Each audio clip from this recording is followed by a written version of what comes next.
il faut bien comprendre comment fonctionne une machine.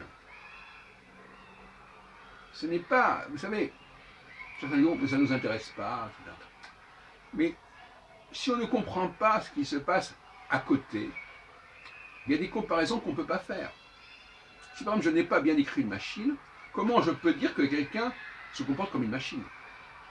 Ou ne se comporte pas comme une machine si je ne sais pas comment se comporte une machine? Si je n'ai pas étudié ce qui se faisait à telle époque, comment je peux dire que mon époque est différente de l'époque en question, que je n'ai pas étudié?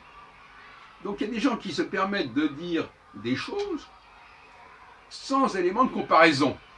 Ça n'a pas beaucoup de sens. C'est pour ça qu'il est important pour un chercheur de se décaler, d'aller voir ailleurs. Allô? Allô?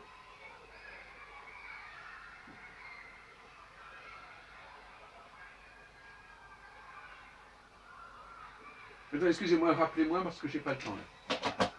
Bon.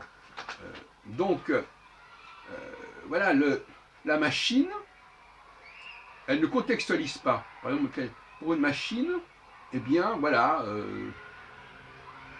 tel mot, automatiquement, veut dire telle chose. Il n'y a pas de contextualisation. Il n'a pas le temps de contextualiser. Il ne sait pas contextualiser.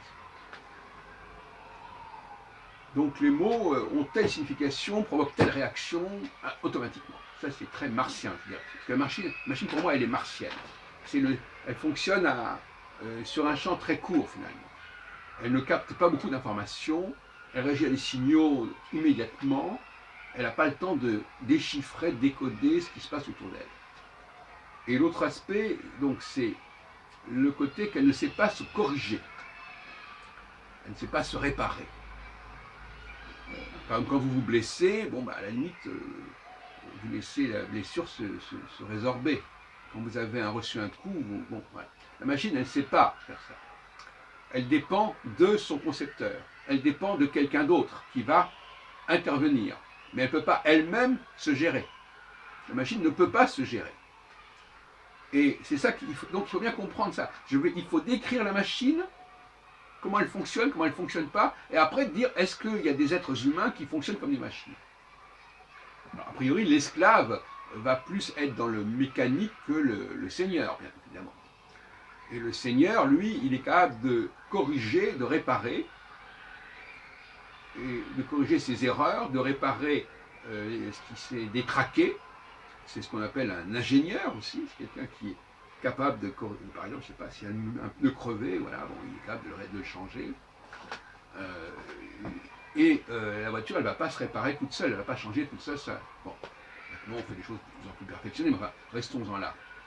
Donc, il y a des personnes qui ont un comportement mécanique, martien, ils ne peuvent pas contextualiser, ils ne savent pas resituer les choses dans leur temps, donc ils font des contresens.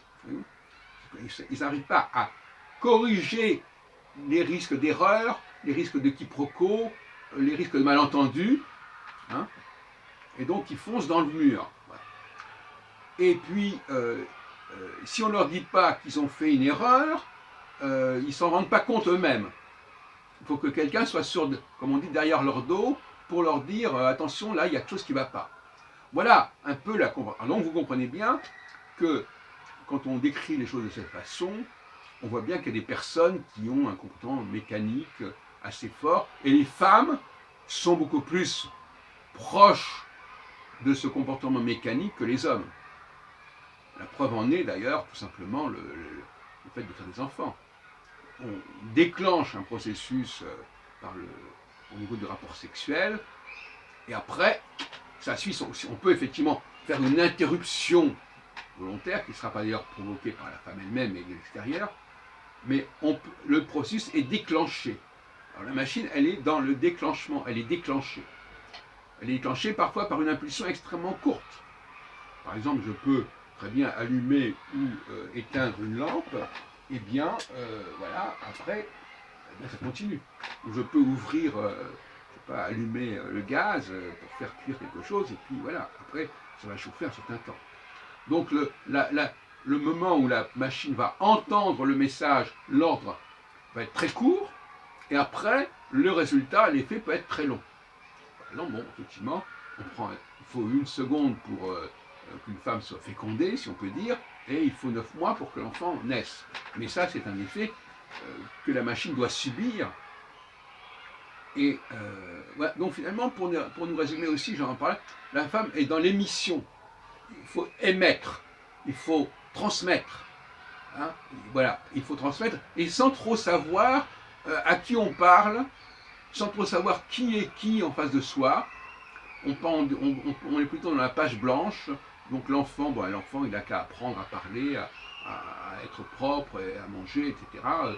Tous les enfants sont pareils. Donc la machine, pour elle, tout le monde est pareil. Hein. Finalement, tout le monde est pareil, tout le monde se ressemble, tout le monde a besoin des mêmes choses, tout le monde a besoin du même traitement. Voilà, ça aussi c'est très féminin.